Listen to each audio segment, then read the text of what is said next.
Existe uma pergunta que atravessa séculos e ainda hoje ecoa nas periferias, nas favelas, nas calçadas frias das grandes cidades brasileiras. Uma pergunta silenciosa, mas urgente. Onde você mora? Para a maioria das pessoas, essa é uma pergunta simples. Mas para milhões de brasileiros, ela carrega o peso de uma ferida aberta. Uma ferida que a campanha da Fraternidade de 2026 decidiu corajosamente tocar. Os dados divulgados pela Conferência Nacional dos Bispos do Brasil, no texto base da campanha, são estes. 6 milhões de famílias vivem em condições precárias ou sofrem com aluguéis abusivos. 26 milhões de famílias residem em locais inadequados, sem infraestrutura básica ou em áreas de risco. E cerca de 328 mil irmãos e irmãs vivem hoje em situação de rua no Brasil. Repita esses números em voz alta. Deixe-os pousar. 328 mil pessoas dormindo neste momento sem um teto. Não é uma estatística, é uma multidão. É uma cidade inteira de gente que perdeu o chão. Para a campanha, a casa é a porta de entrada para todos os demais direitos. Sem moradia, falta segurança, saúde, educação e dignidade. Isso significa que quando alguém não tem onde morar, não é apenas um problema de construção civil. É um colapso de tudo. A criança que não tem endereço não consegue matrícula na escola. A mãe que dorme na rua não acessa o posto de saúde com regularidade. O trabalhador sem teto não consegue emprego formal. A falta de moradia é a raiz que alimenta todas as outras desigualdades. Como afirmou São João Paulo II, a crise da habitação representa uma das questões sociais mais graves da atualidade, pois condensa deficiências econômicas, culturais e humanas profundas. A Igreja no Brasil não escolheu um slogan para essa campanha. Ela foi às origens da própria fé. Ele veio morar entre nós. João, capítulo 1, versículo 14. O lema bíblico remete ao núcleo da fé cristã. O Verbo eterno de Deus fez-se carne, entrou na história, assumiu a fragilidade da condição humana e escolheu habitar no meio de nós. Mas o que isso tem a ver com favelas, com ocupações urbanas, com famílias despejadas às 3 da manhã? Tudo. Tem absolutamente tudo a ver. O Filho de Deus não nasceu em um palácio, mas em uma estrebaria. Não teve um teto digno, mas um abrigo improvisado. Não encontrou lugar na hospedaria. Jesus nasceu sem teto. O Rei do Universo foi recusado em todas as portas da cidade. E escolheu exatamente esse lugar. O lugar dos excluídos, dos sem espaço, dos sem endereço, para revelar Deus ao mundo. Esse dado não é acidental. Ele revela um traço essencial do modo como Deus age.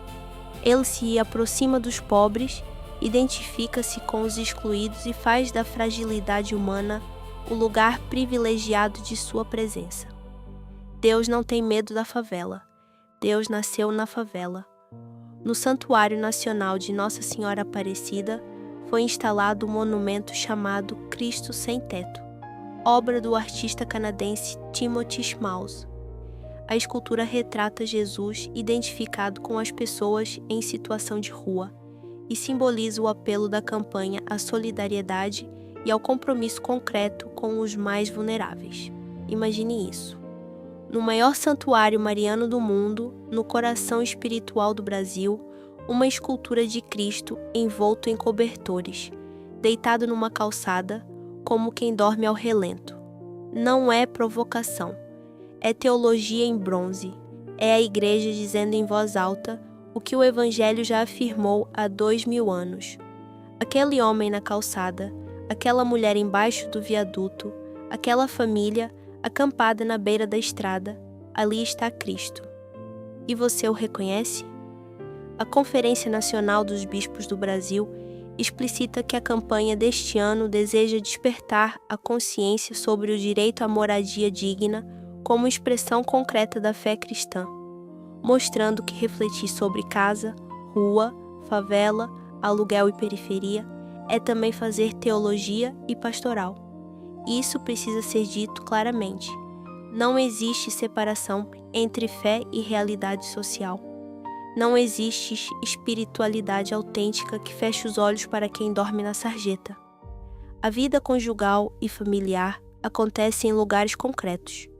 Casas apertadas, apartamentos alugados, ocupações urbanas, áreas rurais, favelas. A moradia condiciona a possibilidade de diálogo, a saúde emocional das crianças, a intimidade do casal, a oração em família, a própria experiência de igreja doméstica. Pense nisso com calma. Como uma família reza junta quando não tem um cômodo? Como uma criança faz a lição de casa quando mora numa ocupação sem luz elétrica?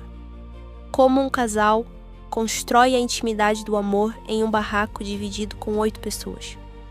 A moradia não é conforto, é dignidade. É a condição mínima para que a vida humana floresça.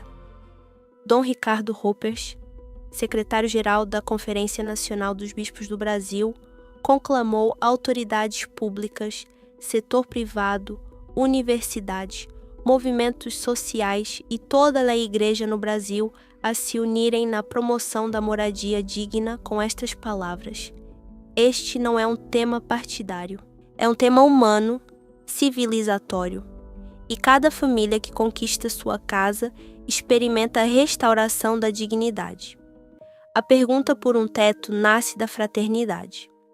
É este laço que a campanha quer fortalecer, o da solidariedade concreta, que nos torna próximos daqueles que vivem sem moradia. A reflexão que nos é proposta não se reduz a um exercício sociológico ou à análise fria de dados e estatísticas. Ela se torna um verdadeiro exercício espiritual quando realizada com o olhar fixo no presépio. Olhe para o presépio, aquele cenário humilde com a palha, o frio, os animais, a porta fechada da cidade ao fundo. Aquilo não é decoração natalina, aquilo é um endereço, o endereço onde Deus escolheu chegar.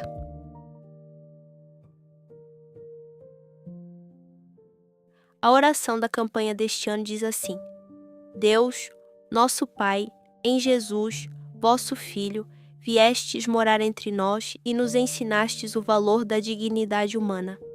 Nós vos agradecemos por todas as pessoas e grupos que, sob o impulso do Espírito Santo, se empenham em prol da moradia digna para todos. Nós vos suplicamos, dai-nos a graça da conversão, para ajudarmos a construir uma sociedade mais justa e fraterna, com terra, teto e trabalho para todas as pessoas, a fim de, um dia, habitarmos convosco a casa do céu. Amém. Terra, teto, trabalho, 3 palavras, 3 condições para que uma pessoa viva com dignidade neste mundo. Cada casa conquistada, cada situação de despejo evitada, cada família acompanhada é também um pequeno advento, sinal de que, de fato, Ele continua vindo morar entre nós. Isso significa que você, onde você estiver, pode ser parte dessa missão. Pode apoiar a coleta de solidariedade da sua paróquia.